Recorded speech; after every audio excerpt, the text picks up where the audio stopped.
Attendu et réclamé depuis très longtemps, Gladiator 2 débarque enfin en salle 24 ans après la sortie du film original. Alors ça fait long et surtout ça arrive à un moment où le cinéma de Ridley Scott divise plus que jamais. Alors pouce en l'air ou pouce en bas, c'est ce qu'on va voir.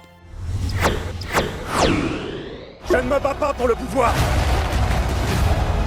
Je me bats pour libérer Rome des hommes comme eux.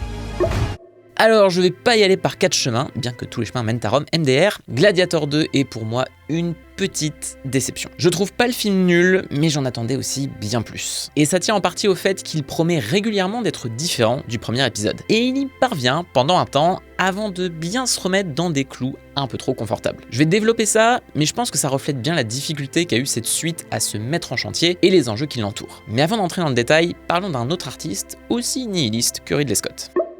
Si comme nous vous aimez les grands monstres, les beaux livres et Guillermo del Toro, ce magnifique ouvrage va forcément vous faire de l'œil. C'est les archives Lovecraft, publiées chez Brajlon. Les archives Lovecraft, c'est un petit best-of des histoires cauchemardesques de Lovecraft, mais c'est aussi et surtout les illustrations de Armel Gaume, qui a donné vie à quelques-unes des visions du célèbre écrivain de l'horreur. D'un côté, vous allez donc pouvoir relire plusieurs récits cultes de Lovecraft, comme Dagon, le Molosse et mes préférés, La Cité sans nom et Les rats dans les murs. Et de l'autre, vous allez pouvoir plonger dans les illustrations crayonnées de Armel Gaume, qui imagine quelques paysages, créatures et scènes marquantes, mais sans jamais aller trop loin en essayant de figurer l'infigurable, puisque c'est ça le sujet de Lovecraft. Et en bonus, une préface de Guillermo del Toro qui rappelle son amour pour Lovecraft, tout en saluant le pari risqué mais réussi du dessinateur. Au-delà de tout ça, ce que j'aime moi dans les archives Lovecraft, c'est cette impression d'avoir entre les mains une sorte de carnet de voyage précieux, grâce aux histoires géniales bien sûr, mais aussi grâce à ses dessins crayonnés, comme si c'était des témoignages fiévreux des victimes de ces cauchemars qu'ils auraient laissés pour essayer de prouver qu'ils n'étaient pas entièrement fous. Ça fait de ce livre un très bel objet, un peu comme un petit trésor trouvé dans la bibliothèque d'une histoire de Lovecraft, justement. Les archives Lovecraft, ça sort ce 13 novembre chez Brajlon, c'est bien, c'est beau, c'est validé par écran large, et franchement, ça ferait un super cadeau de Noël pour quelqu'un qui a très bon goût et qui le mérite. On a tendance à l'oublier, mais lors de sa sortie en 2000, Gladiator a été un immense succès sur tous les plans. Plus de 465 millions de dollars au box-office mondial pour un péplum, genre qui était à ce moment-là aussi mort que le western, c'était pas gagné d'avance. Et à ça s'ajoute sa réception critique et publique très enthousiaste, qui lui a notamment valu 5 Oscars, dont celui de meilleur film. C'est donc sans surprise qu'Universal, à l'époque détenteur des droits, avait commandé une suite au scénariste du premier film. Ridley Scott était plutôt chaud et envisageait même le retour de Russell Crowe en Maximus pour évoquer le monde des morts. Quoi ? Oui, parce que désolé, Maximus meurt à la fin du premier, mais après 20 ans, c'est la loi, il y a prescription sur les spoilers. Bon, vous vous en doutez, le projet s'est enlisé, Ridley Scott s'est lancé dans une autre fresque épique avec Kingdom of Heaven qui a pour le coup été un four monumental, et DreamWorks, qui a produit Gladiator, a revendu les droits à Paramount en 2006. Si je dis tout ça, c'est parce que Gladiator 2 n'aurait certainement pas été le même s'il avait été fait dans les années 2000. Et ça implique de s'interroger sur l'état du cinéma de Ridley Scott, qui a beaucoup changé en 20 ans. Bon, on va commencer par l'évidence, le papa d'Alien, de Blade Runner ou encore de Thelma et Louise a beau être plus prolifique que jamais, on peut pas dire qu'il nous ait pondu beaucoup de grands films ces derniers temps. Une grande année, Exodus, Alien Covenant ou encore l'inénarrable House of Gucci. La liste est longue en ce qui concerne les navets, même si, et c'est important de le préciser, ça dépend du rapport qu'on a avec Scott et des sensibilités de chacun. Moi par exemple, qui voue un culte au premier Alien et qui aime beaucoup de films de la première partie de sa carrière, je fais partie des déçus qui n'attendent plus grand chose de son cinéma depuis le divorce que fut Prometheus. Mais je dois aussi dire que pour moi, le dernier film vraiment passionnant de Ridley Scott, bien qu'il soit très imparfait, c'est sans nul doute Cartel. Parce que c'est à mes yeux celui qui encapsule le mieux ses obsessions récentes. C'est un film d'une noirceur d'encre, hyper misanthrope, où la mise en scène peut sacrifier n'importe quel personnage d'un revers de main, sans aucune cérémonie. Le truc c'est que je veux pas faire de la psychologie de comptoir, mais tout le monde est à peu près d'accord pour dire que ce tournant plus désespéré s'est vraiment accentué au début des années 2010, notamment après le suicide du frère de Ridley, Tony Scott, en 2012. Ça n'a pas tout changé, bien évidemment, mais ça a confirmé un cinéma beaucoup plus aride et nihiliste, beaucoup moins romantique que par le passé, et porté vers le besoin de rationaliser les mythes qu'il investit, comme Robin des Bois ou les 10 commandements. Ce qui est sûr en tout cas, c'est que les films récents de Scott sont beaucoup plus désenchantés, et donc moins accessibles. Les rêves s'imposent comme des illusions, et c'est quelque chose qui revient beaucoup dans Gladiator 2, les empires tombent en un claquement de doigts, et les paradis se perdent, pour reprendre le célèbre poème de John Milton, Le paradis perdu, qui a tant inspiré Prometheus et Alien Covenant. Tout ça était déjà un peu dans le premier Gladiator, qui faisait du personnage de Commode ce symbole de la décadence de Rome. Et les combats de gladiateurs étaient bien ce spectacle de masse porté sur une violence vaine et gratuite, annonçant au fond l'avenir peu radieux de la civilisation romaine. Mais de ce point de vue-là, Gladiator 2 va beaucoup plus loin. Et c'est ce qui m'intéresse le plus dans le film. Derrière sa nature de suite un peu tarabiscotée, Scott parle d'un inévitable retour. Maximus avait beau avoir tué Commode et prouvé au passage qu'un seul homme pouvait changer beaucoup de choses, son héritage n'est déjà plus qu'un souvenir très vite balayé par les empereurs qui ont succédé à Commode. Cette fois, on suit donc Lucius, joué par un Paul Mescal ma foi fort charismatique, qui n'est autre que le fils de Maximus et Lucilla. Vous savez, le gamin qu'on voit dans le premier film. On comprend que sa mère l'a exilé en Afrique de peur que tout le monde ne cherche à le tuer pour prendre le pouvoir. Sauf que, pas de bol, des années plus tard, les Romains débarquent pour envahir son chez lui, butent sa go sans autre forme de procès et en font un esclave qui va essayer de survivre dans le Colisée.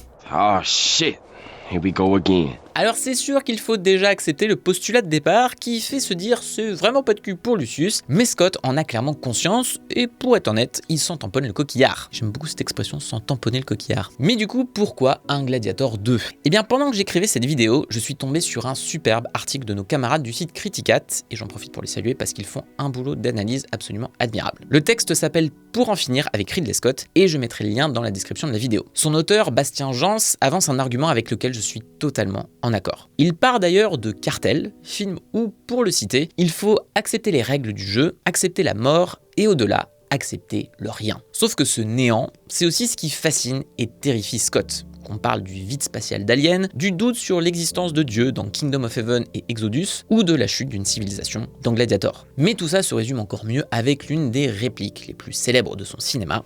All those moments will be lost in time, like tears in rain. Ce vide, cet abîme, il parcourt le cinéma de Scott comme cette espèce de fatalité qu'il faudrait fuir. Alors ça se ressent dans le style chargé de sa mise en scène et de ses inspirations publicitaires, faites de multiples couches de plans et de mouvements de caméra dynamiques. Là aussi, Gladiator 1 et 2 sont de bons exemples. Il y a quelque chose de très vulgaire et ostentatoire dans la mise en scène, parce que ça reflète bien l'extravagance des empereurs et leur boulimie dans à peu près tous les domaines, avant que tout ne s'arrête brutalement. Mais Ridley Scott se reconnaît là-dedans, et pour reprendre les mots de Bastien Jans, il devient ce cinéaste obsédé par sa propre fin, mais qui visiblement peine à conclure. C'est cette même peur du vide qui l'incite à réinvestir encore et toujours deux choses. D'une part, l'héritage cinématographique de ses pairs, comme celui de Cecil B2000 en faisant Exodus, ou d'Akira Kurosawa et son Rashomon avec Le Dernier Duel. Mais surtout, il réinvestit son propre héritage, avec Prometheus et Alien Covenant, et désormais avec Gladiator 2. Sauf que ces prolongements, ce refus du point final, amènent souvent à des déceptions. Et j'avoue que je fais partie de ceux qui voient en Prometheus et Alien Covenant des évangiles apocryphes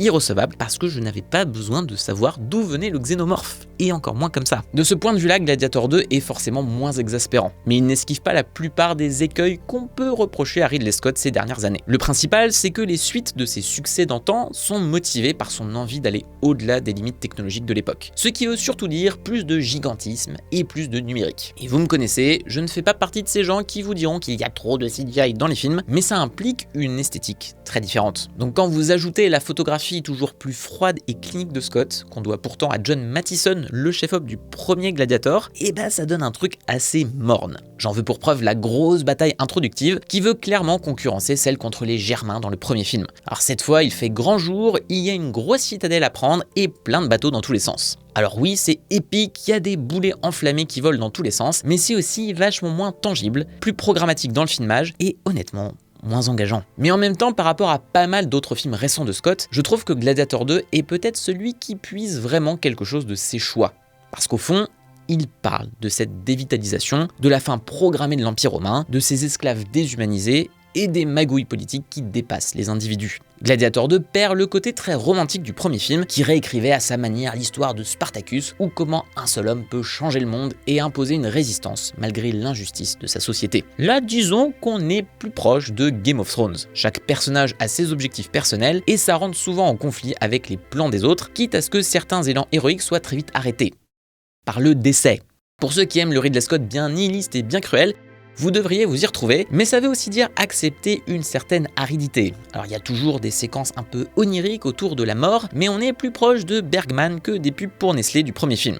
Et maintenant que je le dis, je me rends compte que c'est finalement pas forcément une mauvaise chose. Mais même la musique d'Harry Gregson Williams semble se retenir d'utiliser le thème principal pourtant mythique d'Hans Zimmer, comme si ça allait amener trop d'émotions dans la mixture. Alors qu'en plus ça reste une des meilleures BO de Zimmer, voilà, c'est dit. Bon là je souffle le chaud et le froid, mais pendant sa première partie, j'ai trouvé Gladiator 2 souvent intéressant. Justement parce que le film diverge du modèle de l'original et sort assez vite sa carte maîtresse. Et cette carte maîtresse, ce n'est pas tellement Lucius, mais Macrinus, ou Macrin comme le disent plus souvent les livres d'histoire, incarné par un Denzel Washington absolument on fire, mais comme toujours j'ai envie de dire. C'est un personnage hyper ambigu parce qu'il profite du système pour divertir les empereurs Geta et Caracalla en sélectionnant des gladiateurs, et ça lui permet petit à petit de s'approcher du pouvoir. Mais il le fait pour des raisons qui ont du sens en fait. Comme je le disais, il est souvent question dans Gladiator 2 du rêve de Marc Aurèle, l'empereur qui se faisait tuer par Commode au début du premier film, puisqu'il voulait refaire de Rome une république. Sauf que, sans trop en révéler, Macrinus fait pas mal ressortir l'hypocrisie de ce discours, et veut pour sa part quelque chose de plus radical, à tel point qu'on se demande pendant un temps si Lucius ne serait pas qu'une marionnette pour le vrai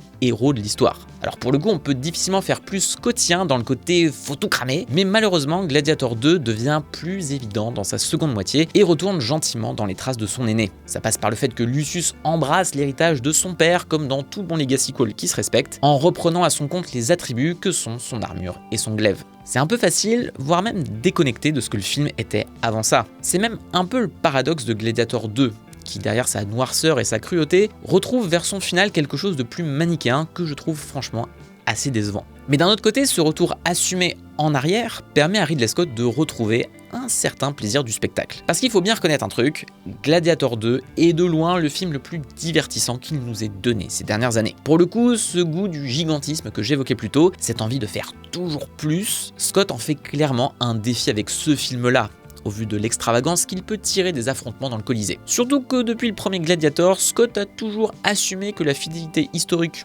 c'était surfait, donc à partir de là, autant se faire plaisir avec un bon gros rhinocéros, de loin la meilleure scène du film, des gros singes pas très gentils, ou carrément une bataille navale avec supplément requin, même si pour le coup celle-là est assez décevante dans son déroulé et sa résolution. Donc c'est aussi pour ces diverses raisons que Gladiator 2 me tiraille autant. Il y a à boire et à manger dedans, et au fond, ses réussites comme ses ratés sont assez fascinants à analyser dans le cadre de la carrière de Ridley Scott. Et ça m'amène au fond à une question. Je parlais de cette peur du vide que le cinéma de Scott laisse suggérer, cette façon qu'il a de revisiter ses faits d'armes comme s'il devait constamment se réaffirmer en tant que grand auteur de cinéma. Sauf qu'encore une fois, qu'on aime ou pas ses derniers films, je pense qu'on sera tous d'accord pour dire que ses plus belles heures sont derrière lui, avec Alien, Blade Runner ou encore Les Duellistes. En interview, Scott donne toujours l'impression qu'il s'en bat la race de ce qu'on pense de lui, mais il se met lui-même une pression d'artiste complet, censé se dépasser encore et encore avec les mêmes univers, le plus souvent en calant des références culturelles pas bien fines et des cours de philo pour lycéens. Alors qu'en vrai, ce que montre Gladiator 2, derrière son propos nihiliste sur la fin des empires, tout ça, c'est que la folie des grandeurs de Ridley Scott est celle d'un technicien de cinéma très doué, qui a juste envie de tout faire péter et de montrer des hommes musculeux en jupette faire cling-cling avec leurs épées. Est-ce que Ridley Scott ne serait pas actuellement à son meilleur s'il assumait pleinement ce côté bourrin ? Et sa nature profonde d'artisan publicitaire hyper solide. Je dis pas qu'il faut arrêter de le considérer comme un auteur, la preuve je viens entièrement de traiter le film sous son prisme à lui. Mais Ridley Scott c'est aussi ça, cette démesure du spectacle qui veut en mettre plein la vue avec de beaux plans pour le seul plaisir de la frime. Du coup Gladiator 2 n'arrive pas vraiment à atteindre cet objectif, mais à mon humble avis, c'est un pas dans la bonne direction. En tout cas, le cinéma de Ridley Scott continue de nous obséder et de nous diviser à la rédaction, et je vous invite pour ça à aller voir nos articles sur les derniers films du monsieur sur notre site. Et j'en profite pour vous rappeler qu'en tant que média indépendant, votre soutien est fort appréciable pour qu'on puisse continuer à faire exister cet écosystème. On ne propose pas de combat à mort, C'est nul! mais un abonnement pour pas cher qui vous donne accès en retour à des articles exclusifs chaque semaine. Et si vous voulez continuer à explorer l'univers de Sir Ridley, Mathieu avait fait une super vidéo sur son Napoléon. Et moi je vous dis à la prochaine. Ciao.